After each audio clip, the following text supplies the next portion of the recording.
आज मुझे बताइए, यहाँ जितने भी चुनाव लड़ने वाले हैं और जिसका भविष्य है, वो मुझे बताया कि सिरोही का प्रॉपर है कौन।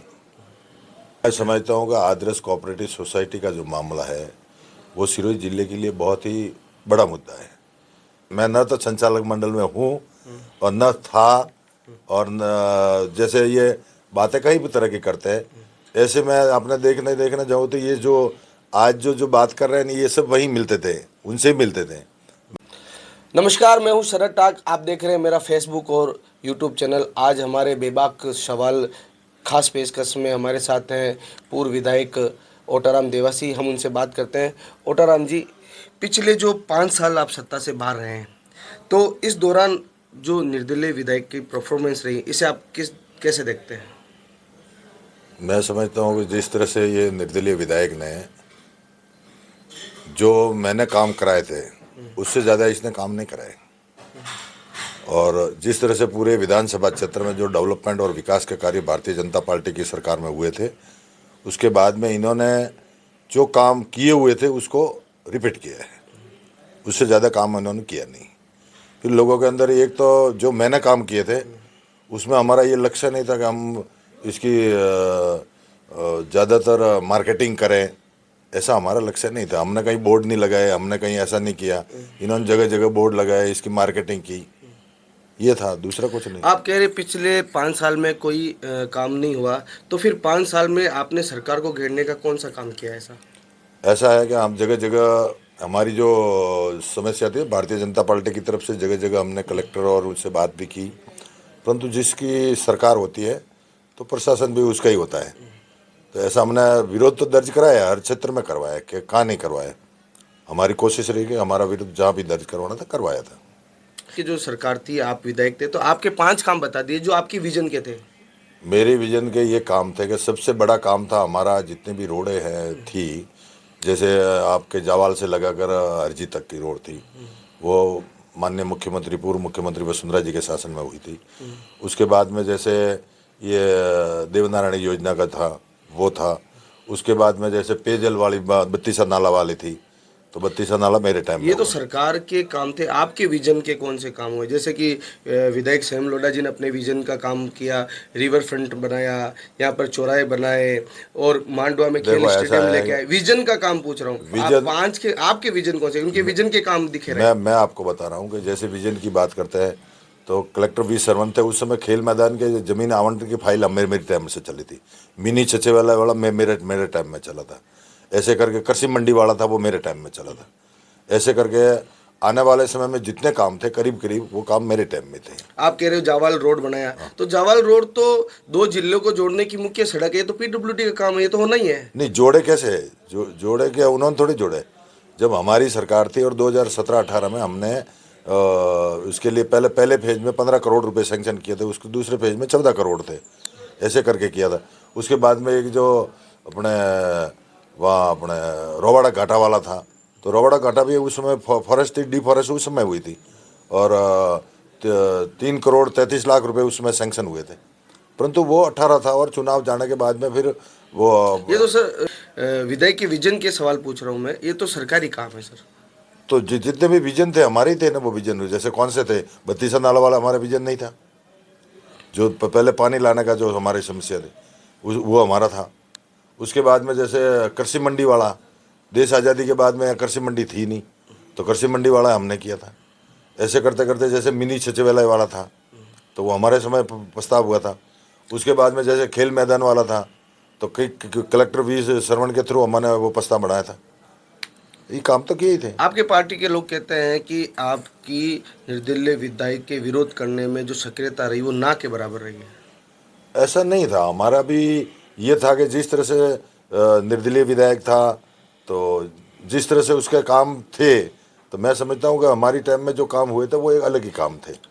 पार्टी आपको टिकट देती है, तो अगले 5 साल में आपके क्या विजन रहेंगे काम करने के, विकास के? क्या मेरा यहाँ विजन रहेगा कि आने वाले समय में कृषि महाविद्यालय यहाँ बनाए जाए, एग्रीकल्चर वाला, और उसको ध्यान में रखते हुए आगे भी कई तरह के जैसे लोगों के उद्योग के लिए ऐसी कोई तैयारी की जाए ताकि यहाँ लोगों को मजदूरी मिल सकते। मैं समझता हूँ कि आज जिस तरह से मूर्तियाँ लगा रहे हैं, इससे लोगों का कोई पेट भरने वाला नहीं है। उससे आने वाले समय में ऐसा कोई विजन तैयार हो तो यहाँ के लोगों को मजदूरी मिल सके, यहाँ के लोगों को कोई व्यवसाय हो, उसके लिए होना चाहिए। जैसे शिक्षा के क्षेत्र में जो काम किए, जैसे उस समय लॉ कॉलेज बंद हो गया था, तो लॉ कॉलेज के लिए भी मैंने प्रयास किए थे, लॉ कॉलेज भी उस समय चालू हुआ था, ऐसे करके किया ही था काम। तो आदर्श क्रेडिट कोऑपरेटिव सोसाइटी के निवेशक खूब सारे हैं, कभी आपने सक्रियता नहीं दिखाई उनके पैसे लाइक जो प्रमुख मुद्दा है आज के टाइम में लोगों का, लोग बहुत मैं समझता हूँ कि आदर्श कोऑपरेटिव सोसाइटी का जो मामला है वो सिरोही जिले के लिए बहुत ही बड़ा मुद्दा है। तो उसको ध्यान में रखते हुए मेरी जहाँ भी जरूरत समझी उसको मैंने ध्यान से उठाया। और मेरे ये तो 17-18 में ज़्यादा बना है, उससे पहले तो था ही नहीं। उसके बाद में इनकी जो सेंट्रल गवर्नमेंट की तरफ से और स्टेट गवर्नमेंट की तरफ से जो प्रयास करने चाहिए वो प्रयास चालू ही थे। ऐसा कहा जा रहा था कि आप खुद संचालक मंडल में शामिल थे। मुझे संचालक मंडल में मैं न तो संचालक मंडल में हूँ और न था, और न जैसे ये बातें कई भी तरह की करते हैं, ऐसे मैं अपने देखने जाऊँ तो ये जो आज जो बात कर रहे हैं ये सब वहीं मिलते थे, उनसे ही मिलते थे।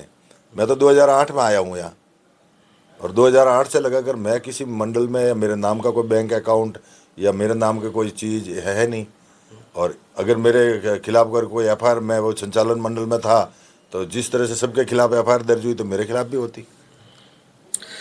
आपके पार्टी के लोग ही कहते हैं कि आप पर बारी होने का ठप्पा है और आप बारी हैं और यहाँ स्थानीय की मांग चल रही है। आज मुझे बताइए, यहाँ जितने भी चुनाव लड़ने वाले हैं और जिसका भविष्य है वो मुझे बताया कि सिरोही का प्रॉपर है कौन। जो निर्दलीय विधायक जी कहाँ के हैं, ये भी खोड़ के रहने वाले पाली के पास में। इस तरह से मैं मुंडेरा का रहने वाला हूँ। जितने भी जैसे बात ओटाराम जी, बात आपकी पार्टी की चल रही है, भाजपा की चल रही है, न कि कांग्रेस की चल रही है। एक बार 2008 में मैं यहाँ चुनाव लड़ने के आने के बाद में मुझे यहाँ 10 साल हो गए, अब 15 साल हो गए। 15 साल से मुझे कोई बारी नहीं कह सकता। आज दिन तक मैं जिस दिन आया था उस दिन से लगाकर आज दिन तक मेरा ऑफिस है सिरोही के अंदर। 2009 में मैंने ऑफिस खोला था और 2023 हो गया, आज भी ऑफिस है। मैं चुनाव हारने के बाद में भी मैंने ऑफिस खाली नहीं किया, आज भी मेरे वहाँ बैठते हैं, काम करते हैं। ऐसा कुछ नहीं कि मैं यहाँ बाहर ही हूँ, और बाहर तो हूँ नहीं मैं, कि जब चुनाव लड़ना आया तब से लगाकर आज 15 साल से मैं यहाँ हूँ। फिर पार्टी कार्यकर्ता और पदाधिकारियों में इतना विरोध क्यों है आपको लेकर? मेरे भी हिसाब से तो मेरी पार्टी के अंदर कोई विरोध नहीं है, और पार्टी जिस तरह से मेरे साथ में खड़ी है, आने वाले समय में जिस तरह से पार्टी का सहयोग होगा, पार्टी के लिए हम तैयार हैं और पार्टी के लिए काम करते हैं। आपकी पार्टी के कार्यकर्ता पदाधिकारी कहते हैं कि उन्होंने आपका तिरस्कार झेलना पड़ा, इस वजह से वो आपके पास नहीं आए, या फिर आपने कभी उन्हें टटोला नहीं? मैंने आज दिन तक किसी कार्यकर्ता का किसी तरह से उनका तिरस्कार होने नहीं दिया। कार्यकर्ता को साथ में लेकर के 10 साल में 15 साल में जो भी मैं यहाँ रहा हूँ, एक एक कार्यकर्ता को नाम से जानता हूँ, कार्यकर्ता को साथ में बिठाता हूँ, साथ में लेके घूमता हूँ। और मैं समझता हूँ कि आज दिन तक कार्यकर्ता को जो सम्मान है उसको कहीं मैंने ठेस पहुँचने की कोशिश नहीं की। आपको टिकट पार्टी क्यों दे? आप जातिगत आधार पे दे या किस आधार पे आपको टिकट दे? टिकट देना भारतीय जनता पार्टी का काम है।